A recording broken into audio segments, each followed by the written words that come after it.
Performing an oil change? Then you need to watch my top 6 tips on performing a professional oil change in today's Mighty Minute.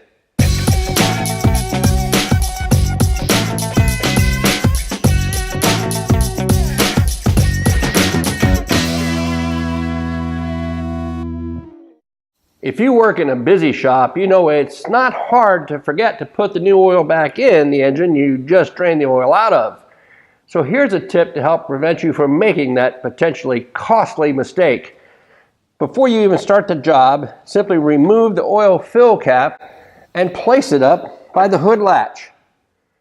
This way you can't close the hood, and that will be a reminder for you to check the oil level before you send the vehicle on its way. Tip number 2 is another common mistake to avoid. When removing the old filter, make sure you check the engine mounting flange for the presence of the old filter gasket. It's not uncommon for it to stay behind, and if you try to install a new filter on top of it, it'll prevent the new filter from sealing. Tip number 3 is also related to oil filters. It's important to choose a filter that's up to the task at hand. If you're performing a synthetic oil change, or the vehicle has a service interval of 7,500 miles or more, it's important to use an extended drain filter that's able to keep up with that challenge. Failure to do so could result in the internal bypass valve opening as the filter becomes restricted. And that's just going to allow dirty, unfiltered oil to be passed through to some very expensive engine components. And as with most parts houses, Mighty offers extended drain filter options. Tip number 4 is one shared by a lot of techs.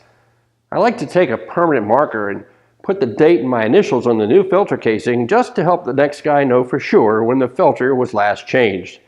Tip number 5 is critical to maintaining the health of your customer's engine.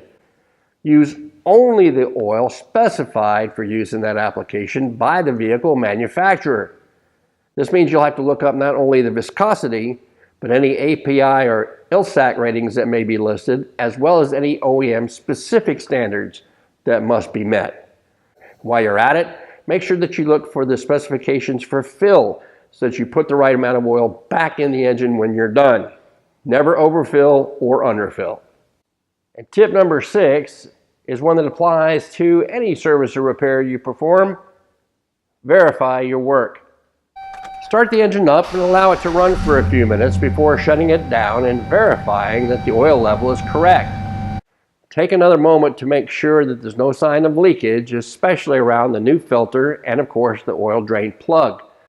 Last but not least, make sure that you reset any maintenance reminders that the vehicle may be equipped with. Then, and only then, is the car ready to be returned to the customer. Thanks for watching.